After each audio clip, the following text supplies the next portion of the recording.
Look deep enough into the universe, and you are looking back in time. At a redshift of z=10, the James Webb Space Telescope observes the cosmos as it was less than 500 million years after the Big Bang. In these distant regions, surveys like CosmosWeb and SEERS have identified hundreds of highly luminous objects, often referred to as little red dots. Under our standard cosmological model, these dots represent mature galaxies containing over 10 billion solar masses.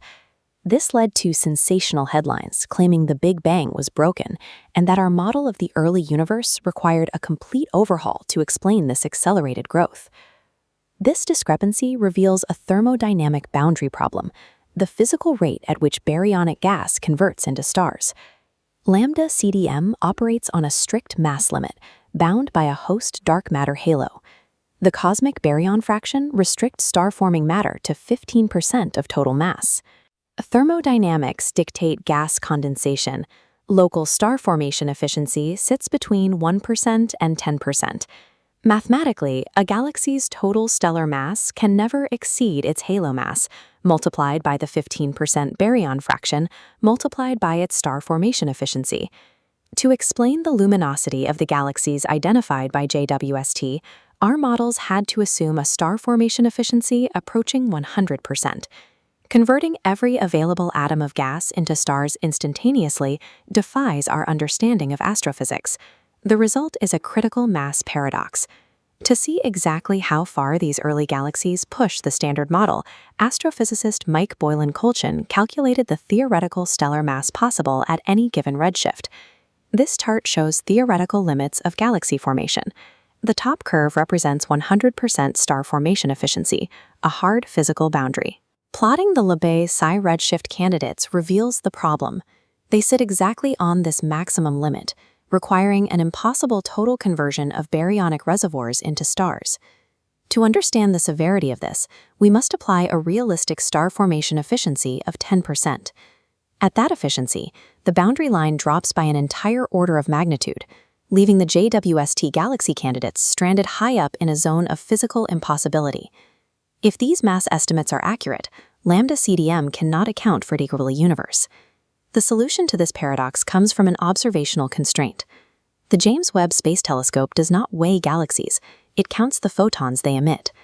To infer a galaxy's mass from its light, astronomers use spectral energy distributions mapped from our local universe and apply them to the early cosmos.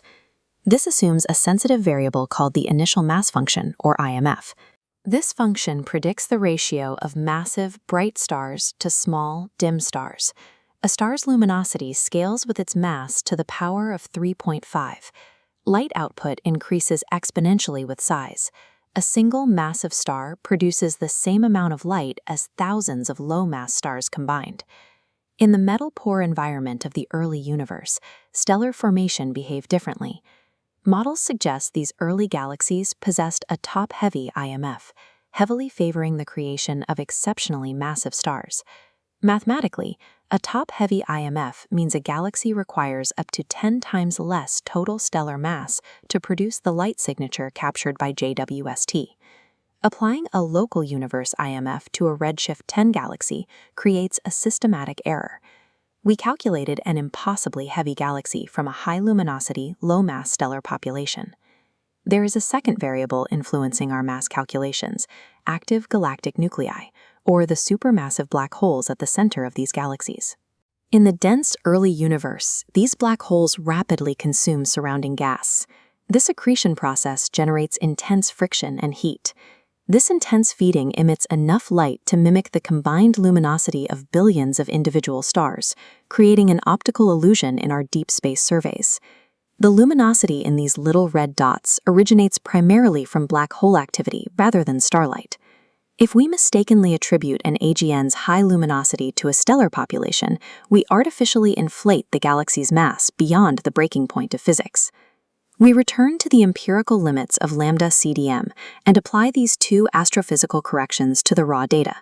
First, by filtering the luminosity data through a top-heavy initial mass function, the inferred mass of these high redshift galaxies drops significantly. Next, we subtract the light output generated by black hole accretion. The stellar mass drops again, crossing safely below the 10% efficiency threshold. With these corrected mass-to-light ratios, the observed galaxies fit comfortably within the boundaries of existing cosmology. The dark matter halo mass limits of lambda CDM held up entirely. Our assumptions about early universe astrophysics were the variable that failed.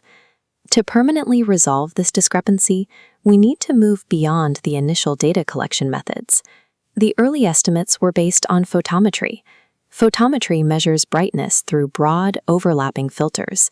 It is a highly uncertain tool for distinguishing between an active galactic nucleus and a top-heavy stellar population. The definitive solution is spectroscopy. To find the true mass, astronomers need the sharp emission lines and distinct signatures only a resolved spectrum can provide. JWST is already capturing this crucial spectroscopy data, parsing out the exact ratios of early massive stars and black hole accretion. The telescope did not break the Big Bang.